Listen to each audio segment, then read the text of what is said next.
Olá, tudo bem? Sejam todos bem-vindos ao podcast Por Trás de Seus Discos, um podcast que a gente fala sobre música, história, teoria. E ao meu lado aí sempre, Mumu. E aí, Mumu, como é que tá? Tudo certo? E aí, Henrique, beleza? Vamos para mais um episódio aí, hoje falando sobre The Voice, né? Nosso querido Frank Sinatra, e a gente vai abordar um tema, de certa forma, até polêmico, que é se ele tem alguma ligação com a máfia ou não, com a máfia italiana, né? Então, ao decorrer do programa aí, a gente vai falar bastante sobre isso. Vamos dar. Vamos dar. Então, para começar, acho que todo mundo conhece o Frank Sinatra, né? É uma figura popularmente, mundialmente conhecida, né? O cara é um artista completo, não venceu só premiações com a música, mas também como ator, né? Venceu o Oscar de ator coadjuvante. Então ele papou tudo que ele tinha que papar nessa vida dele aí, mas tem uma história paralela aí na vida dele que acompanhou ele praticamente durante toda a vida, que é uma possível relação dele com a máfia, né? Como é que começa isso daí, né? Na verdade, isso aí começa com o pai dele, né, cara? O pai dele que tinha um bar aí que era bastante frequentado pela máfia italiana. Então isso aí já é uma verdade, assim, que a gente já pode abordar, assim, porque fica muito subentendido, assim, se as coisas são verídicas ali, os fatos, mas isso é um fato, né, que depois até ficou comprovado pelo pessoal do FBI, que foi lá e checou, que queriam saber, né, da relação dele com a máfia, e eles viram tudo isso, né, que tinha ligação com o bar do pai dele, então, assim, pô, lá no início a gente já pode pontuar isso, né. É, desde o início, desde cedo. E não só isso também, mas ele também era afilhado de um membro da máfia italiana, né? O Frank Sinatra, ele nasceu em Nova Jersey, ali, né? Ao lado de Nova York. E principalmente na época ali dos anos 30, anos 40, até anos 20, tinha essa influência forte da máfia italiana nos Estados Unidos, ali, para aqueles lados. E também era algo que tinha um contrabando forte ali, né? A questão da lei seca, e essa relação com o bar do pai dele surge com essa proximidade com a máfia muito por conta disso, né? Da lei seca, né? Que o pai dele tinha um bar ali que era frequentado por mafiosos, e era um dos poucos bares que tinha essa venda, esse consumo de álcool que era ilegal na época, né? Então, essa ilegalidade aí do bar do pai dele tem essa proximidade, né? E a partir disso, o Frank ele também era afilhado, né, do membro da máfia, que aí depois, futuramente, ele inclusive já recebeu ali uma ajuda, digamos assim, mas desde o início, assim, ele sempre foi um cara muito dedicado, né? Ele era um cara que ia atrás muito dos objetivos dele, né? E esses objetivos que ele queria conquistar, ele, de certa forma, utilizou essa proximidade, né? Para ter isso, né? Eu acho que desde o início, quando ele decide que quer ser cantor, que ele se aproxima de um quarteto de vozes, e aí, a partir disso ele lança um disco, lança outro disco, aí ele quebra, ele tem essa ruptura, né, com esse primeiro grupo musical dele, né? E já nessa ruptura ali tem um problema que ele tinha um contrato assinado, onde ele ficaria não devendo, mas ele perderia dinheiro, né? Ele perderia dinheiro. Pode falar. Não, lá em 1952, na verdade, ele se encantou pela Nat King Cole, né? E aí, tipo assim, aquela voz, assim, ele meio que ficou fissurado na questão do jazz, né? Então ele sabia que ele era um bom cantor, como veio a ser. Aí todo mundo viu que ele era um excelente cantor, mas ele precisava, digamos assim, de uma mãozinha, assim, né? Dos amigos do pai dele, digamos assim. Na verdade, o Willie Moretti, o Frank Costello, que eram os caras da máfia, né? E Costello, né? Esse sobrenome, né? Me lembra até clássico, né? Do Elvis Costello, né? Esses caras da máfia, assim, que até depois ficaram famosos, né? Pelo Edgar Hoover, né? Era o cara, o chefão lá da FBI, que ele perseguia esses caras. Então tem várias séries baseadas nisso aí, tipo Sopranos, uma série que dava na HBO, acho, né? Que ela é também o próprio Poderoso Chefão, que diziam que tinha ligação com ele, né? E ele não gostava muito dessa ideia, diziam que tinha sido inspirado, né? na carreira dele. Mas aí, nesse começo, os caras colocaram eles para tocar nos bares, né? E ele fazia, tipo, uma espécie, tipo, de uma... Nesses bares que ele tocava, ele ficava cantando, alguém acompanhando no piano, e era, tipo, uma espécie de uma checkbox humana, assim. Os caras chegavam ali, pediam uma música, ele sabia, tinha ali alguma coisa, e ficava tocando o que os caras pediam para ele, né? E aí ele foi descrescendo, ele foi aparecendo num barzinho, foi aparecendo no outro. Essa é a mão que a máfia deu para ele, né? Né? A partir disso surge essa parceria, né? Mas aí mais pra frente o que rola é que ele tem aquela quebra de contrato ali, de tentar uma carreira solo, já que ele já estava não no auge assim, mas ele estava crescendo. E aí, para ele não sair perdendo aquela grana do contrato que ele tinha assinado, tem a história de que ele procura o Moretti, né? Ele É, procura e o Moretti dá uma ajudinha para ele, chegando no cara ali que detinha o contrato ali, ameaçando, né? Dizendo que você vai liberar o Frank. E inclusive, o que dizem que com arma de fogo, né? É uma ameaça mesmo, assim. E aí eu acho que talvez aí role a primeiro grande, não digo proximidade porque já tinha, mas é o famoso, o que diz o poderoso chefão é o favor, né? O primeiro grande favor, assim. é.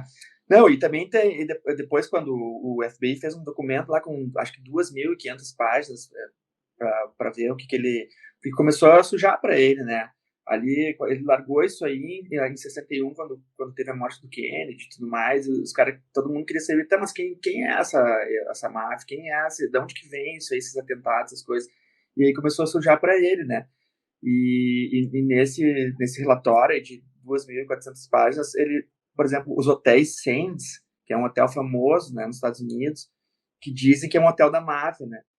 Tinha várias vezes que ele estava lá, né? Que ele foi hospedado lá para se apresentar e tudo mais. Então isso era considerado como prova também, né? Que ele estava envolvido com isso. Então fica muito claro, né? Que o Frank Sinatra ele tinha uma ligação com a máfia. Né? Depois Era ele muito, deixou de ter, né? Mas fica claro. muito forte. Esse documento aí que o FBI fez sobre ele, que foi, acho que ao longo de praticamente toda a carreira dele, né? Desde que ele é notado como figura pública e tem essa proximidade, ele mesmo teve acesso a esse documento, né? Lá por 89, 90, algo assim, graças à lei da informação, né, dos Estados Unidos, ele pôde solicitar o acesso a esse documento que de quase 2.000 páginas, algo assim, e tava ali toda a vida dele, todos os encontros que ele teve diretamente com esses caras da máfia, né? Então ele foi pelo detalhe ali, né? Pelo detalhe, assim, que não aconteceu algo muito, talvez muito pior com ele, mas também por um outro lado, ele tinha essa proximidade, mas ele também nunca, de certa forma, assim, fez algo para ser incriminado, assim, para ser preso de alguma forma, assim. Apesar de que ele foi preso lá na juventude dele, mas por outros motivos, né? Mas ele nunca, diretamente com a máfia, ele nunca teve, assim, um grande escândalo, né? Mas o É, documento tá ali, né? diziam que ele tinha ganhado o Oscar por influência da máfia também, que é uma coisa que não foi, né? Na verdade, ele tinha, né? Ele era bom no cinema e tinha um rosto assim fotografável, que diziam assim. Então ele foi conseguindo chegar, né? Também ele tinha uma relação com a Gardner, como é que é, a Ava Gardner. E aí ele diziam também assim que na época ela era casada, ele tinha um flerte com ela, e daí se comprovou que tá, tudo bem, isso não é certo, mas também não foi pela máfia. Sim. Ele. E não só isso, né? Mas por ele ser uma figura tão grande, tão popular, assim, era um cara que estava nas revistas, né? Sempre na notícia. E eu acho que isso tem a ver muito com a personalidade dele também, né? Dele querer sempre buscar os objetivos dele, né? Desde o início, queria ser cantor, aí foi atrás até conseguir. E essa fama dele, ele estava sempre ali sempre ali no bolo, né? E Ele era biscoiteiro, por isso estava sempre no bolo, ele queria aparecer. Mas enfim, né? Depois ele teve que provar, né? O que é tu ser da máfia, por mais que tu não participe, tu tá participando ali, né, de algumas coisas que aconteciam, assassinatos e tudo mais. Então, por isso que em 61 ele teve que provar que ele não tinha ligação com a máfia, né, porque os Estados Unidos mudaram, que veio a ser, tipo, depois de 61, veio toda aquela invasão britânica, tudo aquilo, assim, o mundo estava mudando ali, sabe? Então não cabia mais relações com a máfia. Por exemplo, hoje em dia, assim, se tiver uma relação que teu nome esteja lá junto, lá tu vai ter que responder, né? Tu vai ter que te explicar, né? E essa questão aí dele ser um cara muito popular, também tudo que ele fazia, que ele tava ali, acabava chamando a atenção para ele, né? A própria morte da Marilyn Monroe, ele também chegou a dar declarações que ele desconfiava que ela morreu por overdose, né? E ele desconfiava que não foi isso, não foi, que ela poderia ter sido assassinada por sei lá quem, ou até pela máfia ele levantou, né? Ela poderia ter morrido pela máfia, alguma coisa assim. Então ele era um cara meio que estava sempre no centro das atenções ali, fazendo o bolo dele, né? Biscoiteiro, como tu falou. Isso aí. Eu acho que também, além disso, enquanto a gente fazia a pesquisa aí do episódio, uma coisa bem interessante que eu li sobre foi que o filho do Pablo Escobar, né, chegou a dar uma entrevista sobre ele em 2015, quando estavam produzindo a série Narcos, né, o filho do Pablo Escobar pegou e chutou pro alto tudo, assim, ele falou que o Sinatra era o grande fornecedor do cartel colombiano nos Estados Unidos. Cara, falou que ele conhecia todos, tinha todos os contatos, que ele era um dos maiores ali, né? Mas aí ele já não estava vivo nem para se defender, né? Nem não poderia. Daí cabe um outro episódio, né? Se ele era traficante ou não. Pode fazer isso aí também. E o cara já estava envolvido com tudo, com a máfia, com o narcotráfico, com sabe, sei lá o que mais. Porque ele quando alguém ficava exilado, alguém da máfia também, ele tinha que. Eu acho, né? Na verdade, que é uma exigência que os caras faziam para ele visitar lá e tocar para eles. Mas ele foi em Cuba visitar, né, os exilados. Então tem tudo isso, né? Que ele acho que era tipo favores. Essa questão do favor é que o Poderoso Chefão frisa bem, né? Eu acho que a vida dele, que tu falou, como tu comentou, ele não gostava muito principalmente do filme, mas do livro também, né? Daquela inspiração ali nele, que o filme mostra, mas é bem descritivo, né? Como acontecia, né? A máfia vai te fazer um favor, mas em qualquer momento ela também vai te pedir um favor, né? E como é que tu vai negar? Isso aí. Mas e aí, Bom, então, acho que fica confirmado, né? Que ele tem ligação com a máfia. fica confirmado, né? Acho que não tem como. A própria FBI tá aí com os documentos aí. Quem quiser pesquisar, a Folha de São Paulo tem uma matéria bem legal falando sobre isso, né? Os arquivos originais é difícil de encontrar na internet, mas para quem gosta do assunto aí é bem legal. Mas além de tudo, o Frank Sinatra ele tinha essa ligação, mas também era um baita artista, né? Tu pode ouvir o disco dele tranquilamente, ali tu pode curtir um My Way, um New York, New York, sem problema.